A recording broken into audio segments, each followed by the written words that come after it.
Welcome, everyone. This is Araceli, Transition Wealth Advisor and Real Estate Investor in the US and Canada. Remember to subscribe. Today in my chat with Colette, we have a very interesting subject. Colette, can you introduce yourself and tell us Of what we're talking course, about? of course. Hi, everybody. My name is Colette Raba. I am a residential real estate broker in the GTA. I like working West End, Etobicoke, Mississauga, Burlington, Oakville, Brampton, all that good stuff. I'm sorry if you hear the dog barking in the Yeah, background. yeah, puppy. Yeah. He's excited today for some reason because he's excited about our subject today, which Yes. is, do you suffer from FOMO, which is the fear of missing out? So, especially with real estate, especially with how volatile the markets can be, I hear it from my clients firsthand. I'm sure you do as well, Araceli, where people say, well, what if this or what if that? And it's too late and it's too early and it's not the right time. It's this and that and everything else. So we're just having a frank discussion today about how to alleviate that fear possibly for you if you are worried about these things. Yeah. So fear of missing out. So what do you think about that? Well, I think the fear of missing out is with everything, not only with real estate, but I think with real estate it's a little bit difficult because when you hear the news, oh my God, the market is going down. Oh no, you should have bought 10 years ago, 20 years ago. Well, the best, time to buy was 20 years ago, but the Right. best time it's now. So, But that's the funny thing too. Also the mortgage rate. So this is yeah, something that what I when people say to me like, "Oh, I have a fear of this and that and the other." Like really exactly what you're saying about I should have bought 20 years ago. You can't turn back time yeah. unless you can and you're just not sharing that, technology with me. But we can't do anything about the past. So that's what I tell my clients too. Don't think about it, but think of the future. Correct. So the one thing that I always tell my client is, yes, you could have bought 20 years ago, but you didn't. So now when is the next time that you would be ready? And this is where your finances come into place because when we want to buy, when we think that we're missing something, is because we are not ready to jump on. Otherwise, we would have bought a property, right? So that's what it's important that you continue to work on your finances all the time so you're ready. And when you see an opportunity, you can jump on it, right? What's that saying? Fail to plan, It, plan to fail. exactly. So you have to plan. And that's really if it doesn't hit and I'm a firm believer in planning. Sometimes I'm not great at it. You don't have to be perfect at it. But if you have a goal to say, okay, this is what I want to do, and it's going to take me 5 years to get there. Yeah. And don't worry about the past. Don't worry about the present. Worry about the future, thinking, okay, this is my plan. I have a straight line to the plan, to the goal. That's what I'm going to do. If it doesn't work, there's no sense in looking at houses that you can't afford. Exactly. And remember, nobody so far that I know, unless some people have a crystal ball that actually works, right? And that what is going to happen. This is the same thing with the stock market. People go crazy. Oh, yeah, the market is really great. Let's buy. And then the market goes down. Oh, no, let's take the money out. It's just, you can't do it. If you have a plan, you're always going to go in kind of this scenario, Right, up and down, up and down. That is life. It's not only right. stock market, it's not only real estate, it's everything that is Everything. happening, even with your own life. Some Yeah, days you're really happy, some days you're not so much. And some days you have really good luck, some days you don't. And it's the same, that's exactly what it yeah. is. So I Well, don't know why people expect everything to go up, up, up, up, up. It's just not life, right? right. Well, just when you were talking, something kind of triggered something in my Mhm. head where I remember when my husband and I were talking about having kids. Yeah. We didn't plan it, but I said, and I remember when we first got married, I said, okay, I want to have kids before I'm 30. I want to at least have one child before I'm 30. So Yeah. that was the plan. It Yeah. wasn't like exact. It wasn't like, okay, let me write it on a calendar, nothing like that. But it's almost the same thing where you say, I'm not ready yet, but I'm getting closer to that goal. My goal is whatever. And it doesn't have to be 5 years. It could be 10 years. It could be 2 weeks. But be like fully understand what the goal means and what you need to do before you want that plan to work. Things have to be done before that. So if you, let's say you want to have a baby, in 5 years, what, are you going to like get a crib tomorrow? No, that's not the way it works. There is a planning thing that has to, you have to be pregnant for 9 months before you even see this human being. Like, it's the same thing with buying a house or buying a property, or like you said, anything else, your finances. You have your plan in place. Correct. You don't stress out over, oh, I need to fix my car this month. I don't have those funds in my because an emergency arose. So, okay, fine.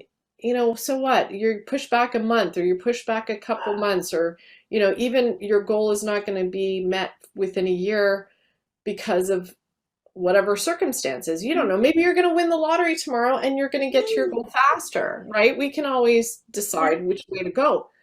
But if we don't plan, then that's why you have that fear. Yeah. Also, I'm going to tell you another thing that I noticed why people have FOMO, which is the fear of missing out. It's because you compare yourself to somebody else. Yes. And that is really the dead of everything, because nobody is going to be in your circumstances. You don't know why that person has a house. Maybe they inherited.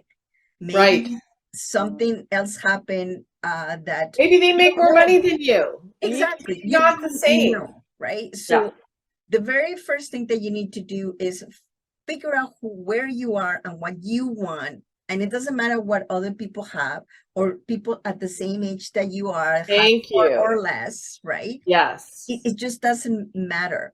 There's always opportunities, and all those opportunities will come to you if you really look at what you want. Because remember, it's never going to be the same than this other person. They might have something that you want, but you have to concentrate on your current situation and how you can achieve that and get that specific thing for you. Right. And this is the thing too, that we were talking about this a little earlier, to say, like, do you have fear of missing out? Like, do you suffer from that? Do you see a property and go, oh my God, I want it, and then you get all excited? Yep. So what happens? What goes through your mind when you think of that? Well, I think we all have that little fear of missing out, because there's so much opportunity out there, right? Yes. But you need to look and go back to see, is this within my plan? You cannot just go out there and buy every single property there is. You can't? No? Well, we wish you could, right?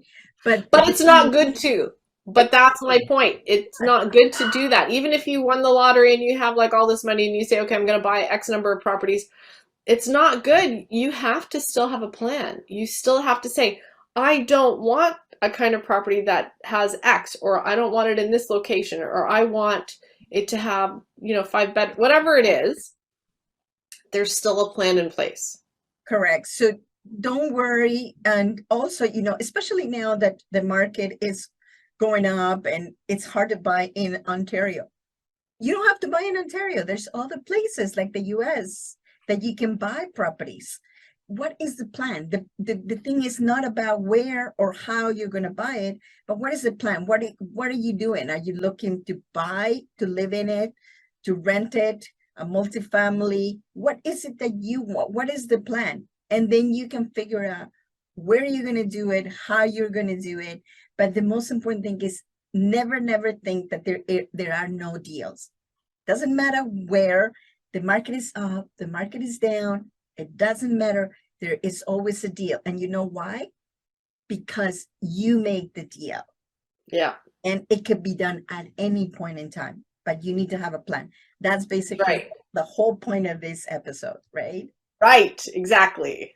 Talk to us. We're here for you. We'll help you. Exactly. That's really what it comes down to, right? Yeah. You have no idea. Talk to those people. If you're comparing yourself to someone, let's say, your sibling or something, and say, well, you know, what did you do? You own a house. You have this. You have that.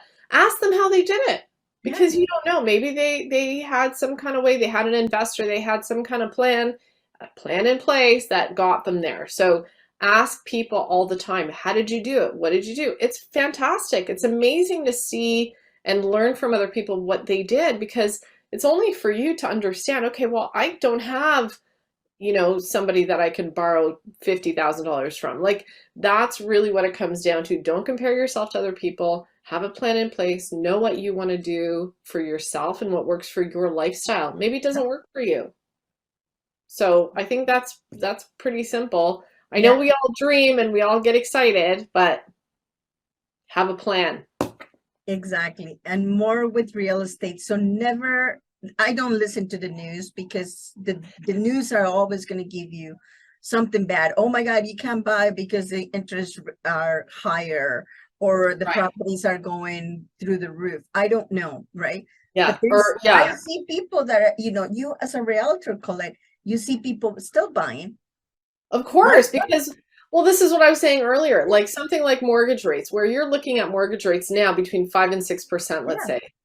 I was paying, I think, 17% my first house. So really, 5%, even though we had the 2% and the 3% and everybody got all excited, we should have locked it all in for, you only have 5 years anyway. That's going to end. Yeah. That 2-3% was going to end anyway. But if you can come up with like, okay, 5% is still actually really good, and change your thinking about it, or even 6% or 7%, it's still cheaper than what you're paying on your credit card. Yeah. Pay off your credit card debt. Figure out what you can do financially to help yourself get ahead. Talk to Araceli about that. And then you can start thinking about buying a house for very, very little money. Yeah. Borrowing is still cheap. That's how I look at it. Absolutely. So remember, it's changing your perspective and never compare to anybody else. Yes. Just look at your own goals and prepare yourself. Have a plan in place, and you'll never have that FOMO, the fear of missing out. So, empowering, yay! Yeah. All right. So you guys, I hope this helped you. And if you have any questions, please let us know. You can contact me or Colette. Doesn't matter. Please just give your questions, because we're here for you to answer them. So we'll see you in the next one. Thanks, Colette. Thanks for joining us, everyone. Bye. Bye. Thank you for being here on the show. Please remember to subscribe and hit the notification bell to get notified when there are more shows available. And if you would like to have more information on how to start investing in real estate, please visit my website at www.aracelihernandez.com. Thank you.